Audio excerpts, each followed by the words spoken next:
Is it gonna show that? Maybe just a little, but you're on. Hi. We're gonna wait a few seconds until everybody gets on.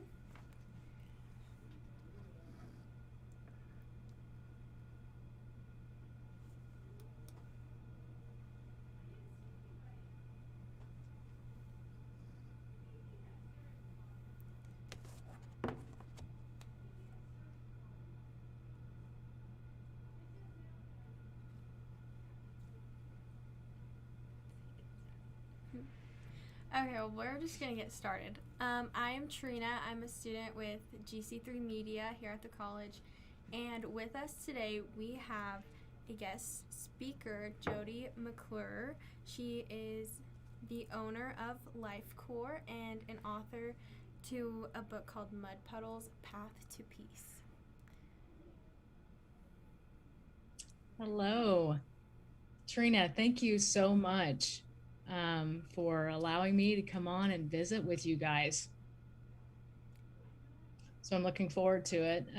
I also want to give a special thank you to GCCC PRISM for inviting me to come on and share my story. So, are you guys ready on your end? Yeah, I think we're all ready. Very excited. Okay, sounds good. Well, I'm very grateful to be on this evening and have the opportunity just to share my story with everyone. Um, first of all, I'm no different than anyone else. I've had my battles and my struggles, and I think that is the one thing that unites us all as individuals. We're humans living an existence, united by struggles and hardships and brokenness. And now more than ever, I think as individuals we're doing soul searching and trying to find out what it's about for us and where we're going. And um, the thing that I have to say the most is it's not about sexuality, it's not about gender or race or any of the issues that are hot buttons right now. What we have going on and what we're experiencing are issues of the heart.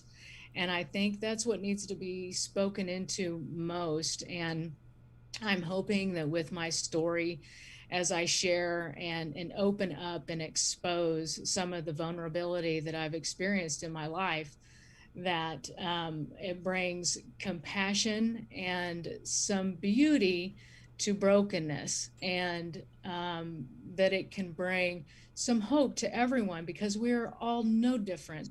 We have the same emotions, we have the same feelings. It's just different things in our life that bring those emotions out and bring those emotions to the surface. Um, but we're all in this together. So I hope that this is a message of hope for anyone who's struggling with the different battles in their life, and just to show that there is hope in all hardship. Um, so, what I've learned on my journey that I started long ago, um, is that as humans, we're searching for three things primarily when we're born into this world. We need love, we need acceptance, and we seek affirmation. And as we're doing that, um, we are looking all over the place to fill these needs.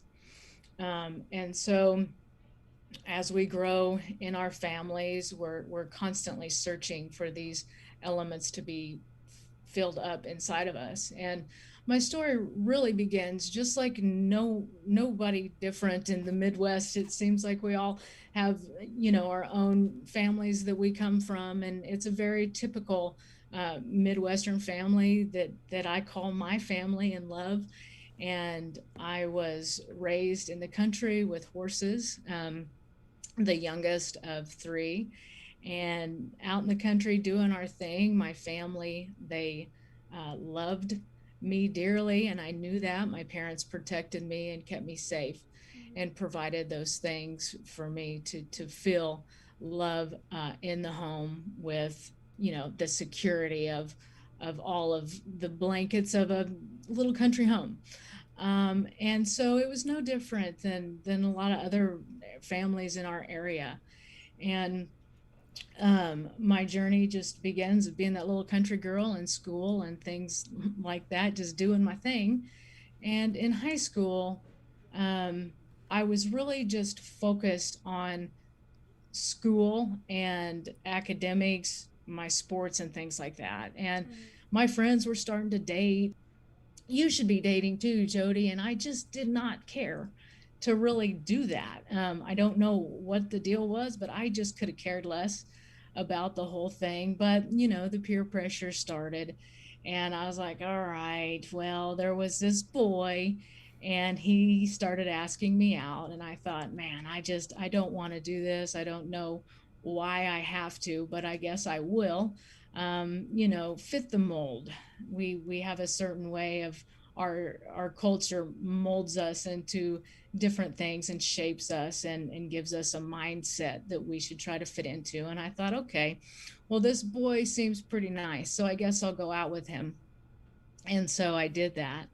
And he was nice, very good man. And I learned to love him very, very dearly.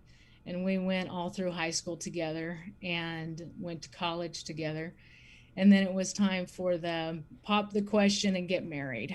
And for me, the attraction that I thought I should have really wasn't there, and I didn't know why I struggled so desperately with that.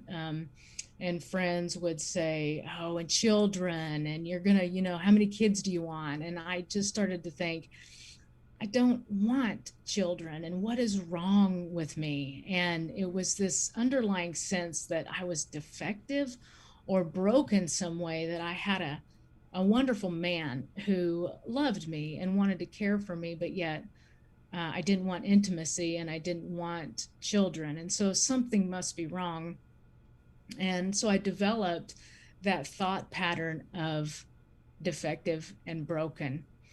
And so the wedding came, and I remember, actually, part of the book, it says, when I was supposed to be in so much joy searching for my wedding dress, I just wanted to find the cheapest, most inexpensive wedding dress that fit and go on with it already. And I knew then that maybe that wasn't right, but I didn't see any other option for me than to go through with it and marry this man and go on. And so I say in the book, I was my my molding of being, or the being molded into the perfect people pleaser, is how I described it, because that's what it was. I was fitting the mold. My family had expectations of me. Yeah. My soon to be husband had expectations for me. And I knew that what I wanted probably was not important and should be just stuffed at all cost, because after all, I felt I was defective. Um, and so we got married, and um, it was great because he was actually my best friend. So anything that we did that was outside of the romantic realm was awesome. And so I focused on that until it was time to have children. And the question came, and I knew in my heart that I cannot bring children into this world being the mess that I was inside. And so the question of divorce started to be raised. And it was, why would you get a divorce? And the fact was, I was questioning and struggling with my sexuality, and I did not even know what that meant. I didn't know what that looked like at all. And again, the underlying feeling of, I am defective, God made me wrong.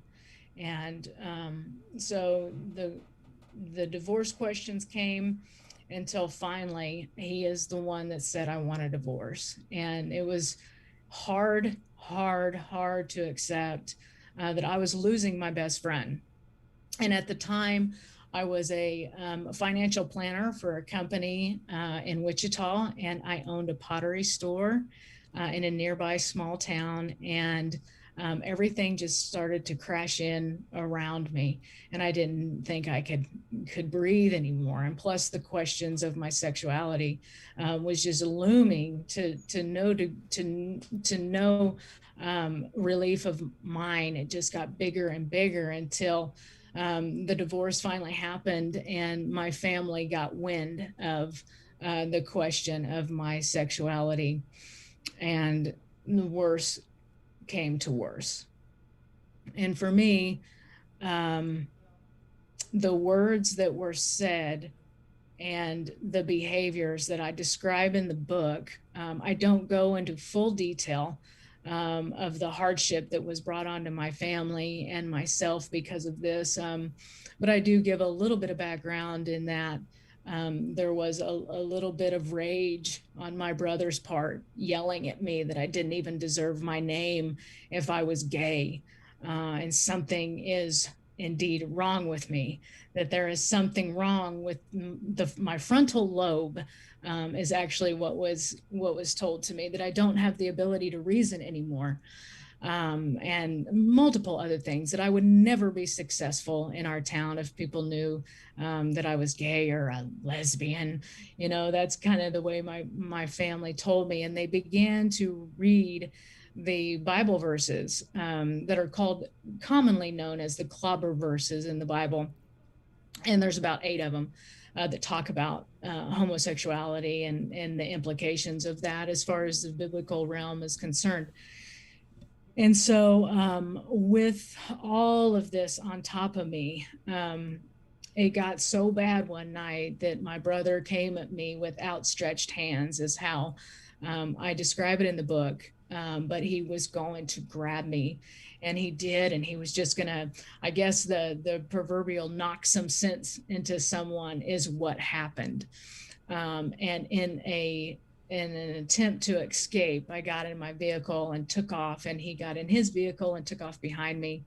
In the process, my dog was run over.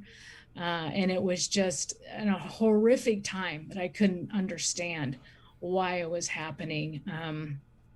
And I drove, and I just left, and I ended up somewhere in a ditch. I mean, I just completely went out of my mind and laid down in a ditch to go to sleep, I guess. And I don't remember, it's very fragmented part of my life and time, but a friend found me, and I'm so grateful she did. She found me in a ditch and took me home. And then I went back to my house, and that night I had a gun in the closet, and I sat down on the floor, and I describe it in the book as fumbling around for a bullet through eyes that couldn't see because they were filled with tears. And I kept fumbling for that bullet and praying to God, if there's a reason why I shouldn't rid the world of this abomination, as my family has said I am, you got to tell me now, because I'm going to end it. And I found the bullet, and I loaded it, and I took a deep breath, and then suddenly I audibly heard the words, "Fix your gaze on me, my child. You are in my hands." And I was filled with a sense of peace and comfort that was so soothing. And I think in the book, I describe it as the warmth from a wood burning stove. It was so warm, and I just laid down on the floor, and there was a pile of clothes nearby. And I laid my head on it, and I fell asleep. And I woke up the next morning, and I was alive. And I didn't know why. I just knew I was. And I knew that that was the beginning of something. And it was just literally taking one breath at a time. And I would like to say at that moment that it began to get easier, but it didn't. It was very, very difficult time. But in my mind, I knew that I had to make a choice. Was I going to dismiss the words, "Fix your gaze on me, my child"? And I'm like, how do I even do that? I mean, I don't know about anybody else, but I want to see something like tangibly. How am I going to fix my gaze on something that I can't see? And I knew that what was being called on me was to look in the Bible. And I didn't want to. I didn't want to look in that Bible because it had been used as a weapon against me. Those 8 verses of what the Bible said did not seem very kind to me or like I was wanted at all. But I was defective. And so I knew that maybe I needed to go there. And it kept pulling at me to go to the Bible. And then I realized that there were approximately 31,000 other verses in the Bible that I could look at besides the 8 that were thrown at me in a harmful way. And so I began to open that Bible and look in that Bible. And there is where I started to find the truth and my saving grace as far as how to continue my life. And again, it was not easy. And I was tricked by that pesky devil who tempted me with a little thing called vodka. And so I started to drink. And even though my heart was filled with a desire to seek the Lord, it was also hard to grab hold of that. And vodka seemed to do the trick. It numbed it much more quickly. But I continued to read the Bible. And what I found was that the Bible is filled with people who are defective, but yet God made them kings and made them rulers and brought them to power. And so I no longer felt so defective. And so I went on with my life and I continued into new professions. But I also kept the alcohol going to some extent as well, because I had lied to myself and said, this isn't affecting my life. I've got a grip on it. I'm seeking the Lord. I'm not going to do anything about it until this is negatively impacting my life.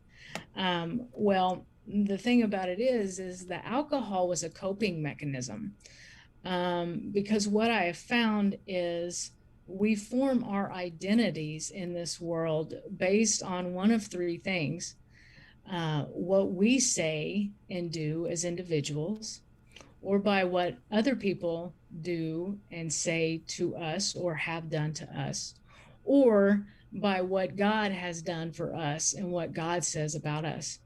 And for me, as long as I was living in the shame of what I had done and where I had been, and what others had done to me, I kept seeking that coping mechanism from the outside world, which was alcohol.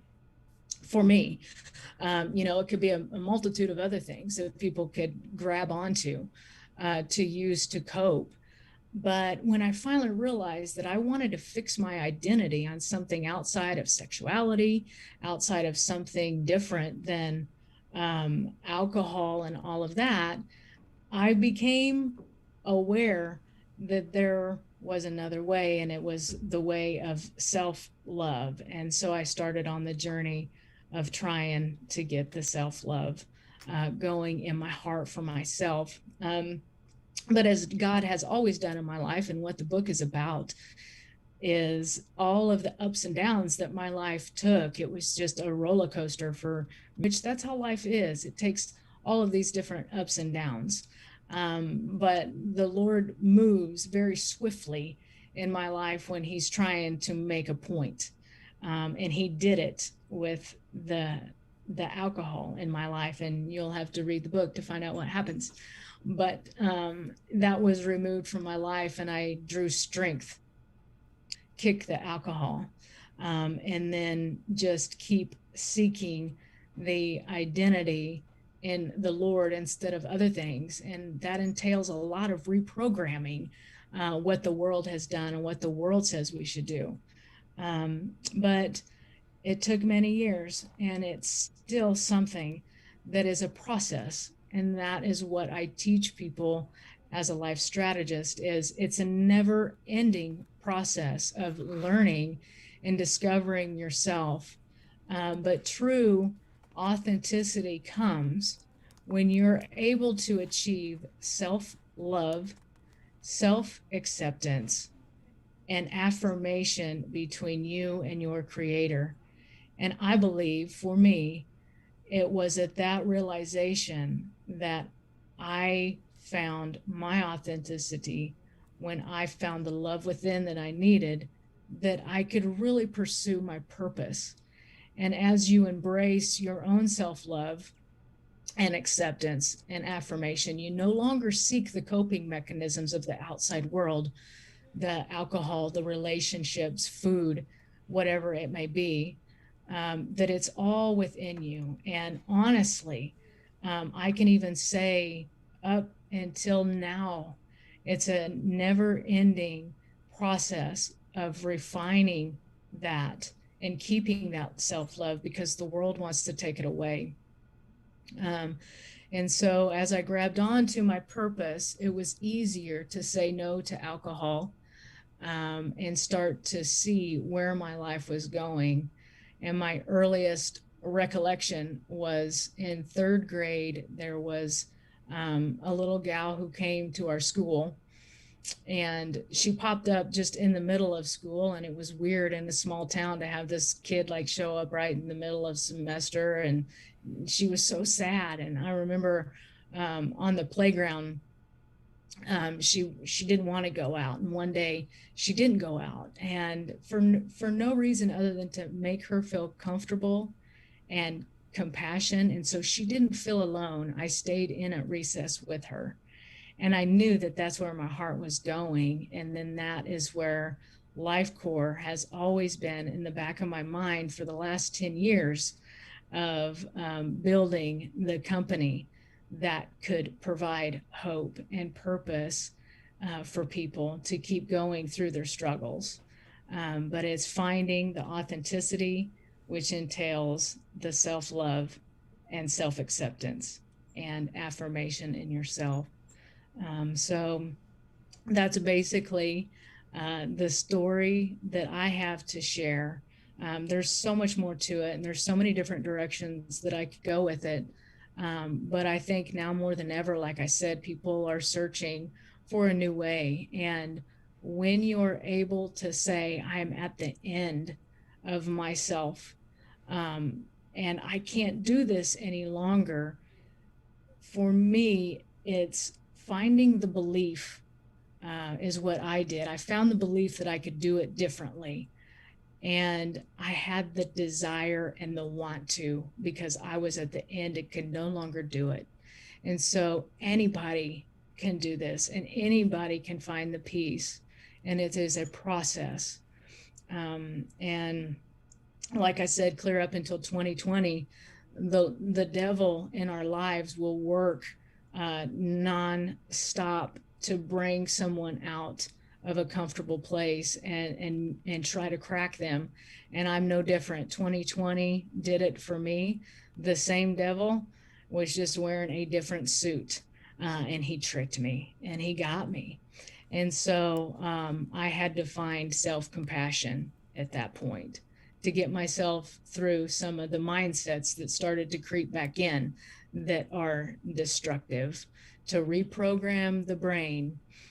Transformed by the renewing of your mind is what the Bible says, and it works, and that's what I have done. And so that is my story. That's a little bit of my journey, and like I said, it's an ongoing process. So that's what I have.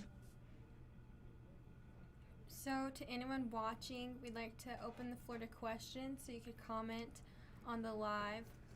But I had a question myself, or it's more of like a statement, but Sure. obviously you've come so far, Okay. and it's not like you aren't tried anymore, like your chapter blame in Mud Puddle. How Yeah. 1 Peter 4 verse 12, that verse where it says, Beloved, do not be surprised at the fiery trial when it comes upon you to test you. You are still tested to this day. It's Right. just now you know how to deal with it. I think that's great. because you never stop being Yes, tested. and that's right. That's part of it. And the stronger you get in your faith, and the stronger you get towards a purpose in your life. As a matter of fact, the stronger the battle will come against you to take you out of that. And yes, I am tested on a daily basis for me. And like I said, 2020 and even the beginning of this year brought some things on me suddenly that I don't know if I didn't see them coming or I didn't want to see them coming. But it shook me again to my core. And that's just right. The muscles of faith kicked in, and I don't stay down as long. I don't stay as muddy. I don't fall in the pit of mud as deep as I did in the past. But it still is a refining process, which is life core. It's proactive mind wellness, and that is part of the proactive part of it, is to stay on top of these, because you never know on your journey, when you're really working at yourself and trying to do good for the world, things will come upon you very quickly, and you've got to address them very quickly. And I'm not going to lie, a couple weeks ago, well, it's probably been about a month, I looked at my book for the first time in about a year. And honestly, I'm like, man, who is that girl? Who wrote that? She was smart. And then I thought, oh, wait, that was me. I lost track of it. I'm being funny, but I lost track of myself, and it happened so quickly. Yeah. And someone in the audience asked, do you have any advice for anyone going through a similar situation?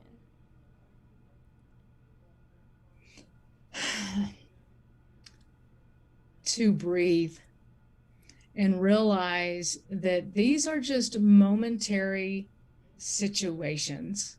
And there is always hope, that there is a bright tomorrow. And to look for people like myself who can say, you're going to get through this, and share.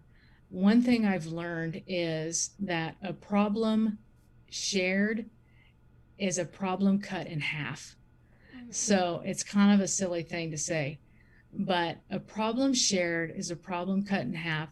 So we all can gather around and help out friends in those situations. And if you don't have anyone to talk to, there are other avenues, and you can always get a hold of me all the time, and share that struggle. Someone asked, do you know of any church organizations that are LGBTQ plus accepting? There is a website that is affirmingchurches.com. You can get on that. I believe that is the name of the website. And I can also look and pass some of that on as well. And yes, it's important to find the affirming churches, and go there, and find a supportive group. But they're there. Yeah. We're just waiting for some more questions. Okay, no problem. I finished up kind of quickly. I didn't know what exactly the time frame was, and I could get off on a tangent on all different topics. But yes, any questions you have, I'm welcome to all of that. Did you guys have the picture of the transformation? Were you able to I have that picture. display that? We might be able to display it after we get off. Okay. That's one of the other points that I didn't have a chance to make, is as we're on a mission to renew our hearts and transform our minds, is a lot of times we will reflect our inner beliefs on the outside. And I am an example of the change that can happen physically to someone as they're searching through the darkness and seeking the light. The actual physical transformation and the health aspects go with that. And that's part of what I do with the life strategy sessions in reprogramming people's minds and getting them on a healthy track of thinking about themselves. The physical body will come into line to that as well and be healthier. Yeah. So. And I had the chance to take a look at your book in person, and I mean, as from what I saw, it's pretty beautiful. Just the wording and how real, and it just feel like we're there when we read it. So it's a great.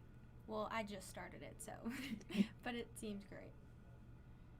No, well, I appreciate that, and I feel like I wrote that book. I don't claim to be a writer. I've never claimed to be an author, but I'm told I am. I wrote a book, but in English, I was not good. I'm sure even as I've spoken in this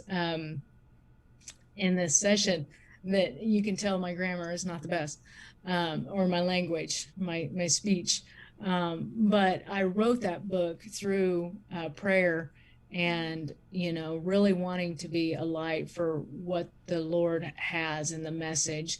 And that was actually my thoughts for today too, is that I speak words from Him, not myself. And so I did that through the Spirit. So. And we did want to let all the students know who are watching, you can check this book out. It's at our library, so read it. And we had another question. Where do you see yourself in 5 years? And what are your goals for the future? Gosh, there are many goals, and where I see myself in 5 years is hard to answer because what life in an effort to stem back worry and anger and anxiety and things like that is to stay in it, something what I call as a day tight compartment. So I get through my day and I'm grateful for my day. And so when I look at future goals, I absolutely have them set. I don't know where the Lord is going to take me. And my footsteps are guided by Him. And when taking that approach to life, it's freeing, but can be anxious all at the same time. But I've completely released my life and my desires to the Lord. And so I don't know. I know what I would like as a human. I'd like to be rich and famous and on Oprah. Wait, she's not even on anymore. Ellen. That would be great. But I don't know. I don't know what the Lord has for me. So it's a day-to-day process. And it's a day-to-day renewing for me. But so it's just hard telling. I'm up for anything, but I'm being led by the Spirit. The same person asked, do you plan on writing another book? Yes. And as a matter of fact, I talked about 2020, and it was a year of trial and tribulation for me again. And I actually, in Mud Puddles, I talk about being a workaholic, which is what I was. I was on the verge of being in, I abused alcohol, and I was a workaholic, so I was very functioning. But I gained my self-worth by people pleasing and by pleasing companies and putting forth my best effort for these companies because in my estimation, my worth, as much as I didn't want to admit it, my worth did come from my performance. And I went that way for many years. I was always successful in my professional life, and 2020 shook that up to where my calling inside for Life Core, like I said, I've been a certified strategist since 2012. So this has been in the making for me for a long time. but I was still tied to a company that I was completely dedicated to, and I was loyal to them. And they were eating my lunch. Uh, it was very time consuming. And my stress level went through the roof, and that's where the devil snuck in. And I got bit by the anger bug, and I lost control in 2020 with COVID and all of the unknown. But I ended up quitting my career to start Lifecore during the midst of a national or worldwide pandemic. Yeah. It seemed like a good idea. Um, but I made it through it, and I could literally write a book, and starting the outline for another book based on what I've learned just from 2020. And so yes, there's that in the making. Okay. We had someone else ask, do you ever feel like you have to juggle two identities, being religious and your sexual identity? No. My sexual orientation is no one's business. And so I think as a society, we're in a culture that demands us to share everything about ourselves. And that's not true. So my identity is fully, I walk as a child of the Lord. And that is my identity. My sexuality is not an identity to me. It's part of what makes me me. But again, it is no one's real business what I do um, in my spare time at home, if you know what I'm saying. So I do not feel like I juggle two identities whatsoever. Mm-hmm. There's a lot more to you than, you know, that's like, I don't know how to explain it, but your sexual orientation isn't who you are. Like, there's so much more. Right. That's hmm And that's it. And I think that's what we get caught up on. And that is what brings so much hardship, because I didn't know that to begin with. It was this struggle, and it was this big bad beast that was just going to devour my life. And it wasn't until I realized that it's not my identity. That what has to happen with me is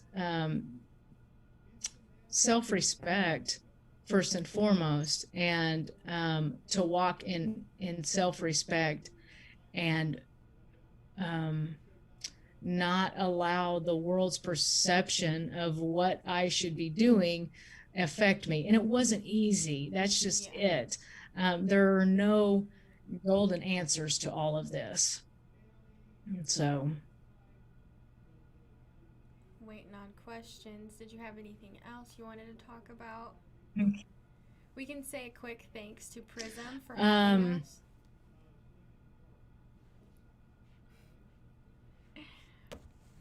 Yes, I was so thrilled when I got the invitation to come on and be a speaker for this. And like I said, just sharing a story, that's where change begins. And for me, I always said I'm not going to let my hardship not be said, because that's where change happens. That's where people can find peace and comfort to know that they're not alone and that there is hope. And if we all go around like we're perfect and there's nothing wrong, then of course our attitudes of perfection are just going to keep keeping us going on the rat race. So yeah. Okay, someone asked, what does the first coaching session of Life Court look like? What would someone expect? You know, it depends on what they want. For me, what the coaching is, it is a place to open up in a safe environment to start to share about yourself. And it's very vulnerable when someone wants to come into coaching and they don't really know what they want. And it's just getting to know each other and having a relationship that is able to open up and start to say some of the things that they're experiencing and going through. And with strategies, like I said, the primary thing that I work on with people is the transforming of the thought processes. And it, again, like I said, it's an ongoing battle, and even I have to reprogram and reset daily. But it's how to change the negative thought patterns in your mind. And so we do have to go back a little bit into childhood and some different things. Now, there are things that I am not certified to do. There are areas in the questioning that you do need a counselor or a therapist to talk to. And it's very, very important to address some of the traumas from our past before you can move forward. But what I'm able to do is, on a not very in-depth scale, go back and start to look at where the programming began and some of the negative mindsets.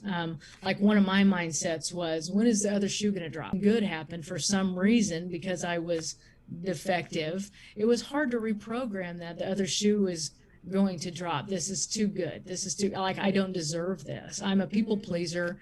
And so I took myself out of it. That I should please the world, and I didn't deserve my own needs to be met. And so I was waiting for the other shoe to drop constantly. And that's a mindset, and that has to be reprogrammed. But you have to identify where that comes from. But like I said, sometimes that stuff has to be done with a therapist or a counselor beforehand. And then we go with that and go, where are you at right now, and where do you want to go? But the first session, it's just a matter of getting to know somebody, finding out where they're at, and what they want, what their heart is, and going from there. That's good. Someone said, what would you say to someone who also feels defective? That feels what? Defective. Defective. Okay, you cut out there on me. Sorry. Gotta love Zoom. You're not defective. And this is what I have to say, and this is what I learned from the Bible. And this is what really started to get me on a different thought process is the world is telling us constantly that we are not good enough. But the verse that comes to mind is actually says, you saw me in an unformed substance, and you knitted me together in my mother's womb. And I prayed on that for so long. Thought, well, the God I know. And I look outside, and that's where I feel the most close to the Lord is when I'm looking at nature and looking around, I see, the just perfection everywhere. And so I just thought on that, and I'm like, wait a minute. So if he doesn't make mistakes and he makes perfection, then I'm not defective. And that was a lie. And that's what I do with my clients, is to say, figure out the lie in your life, that lie that you have made your truth, and reprogram it with the actual truth. And so defective is not part of what God makes. And he will not make defective. So that's what I have to say about that. Okay.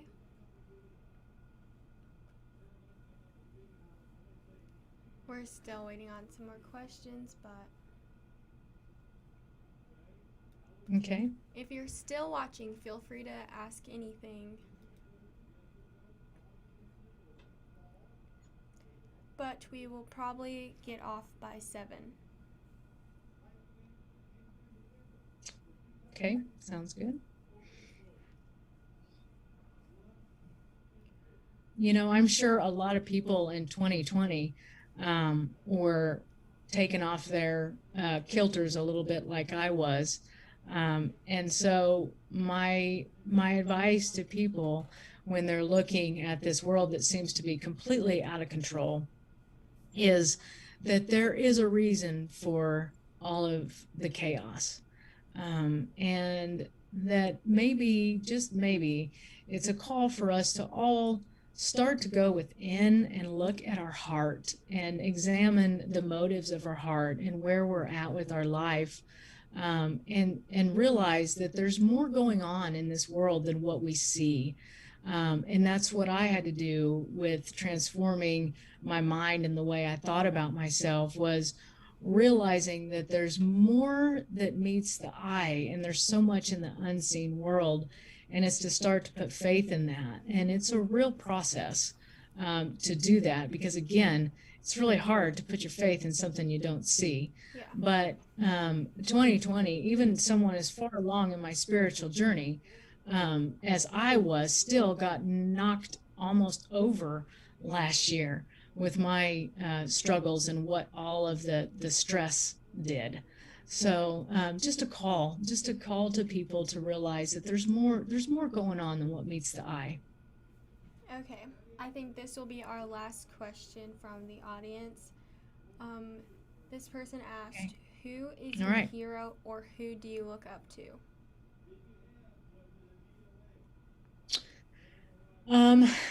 I have never been good with that hero thing. As long as I could remember, people would ask me who my hero was. And to me, a hero is an idol. And so I don't idolize anybody other than my God and Jesus Christ. And so that is my idol, and that is my Lord, and that is my hero. Now, who I look up to, I will say my parents, both of them. We went through the battle and the hardship with me, and the way that they behaved during that time is still hard for me to fathom, but yet I was not in their shoes.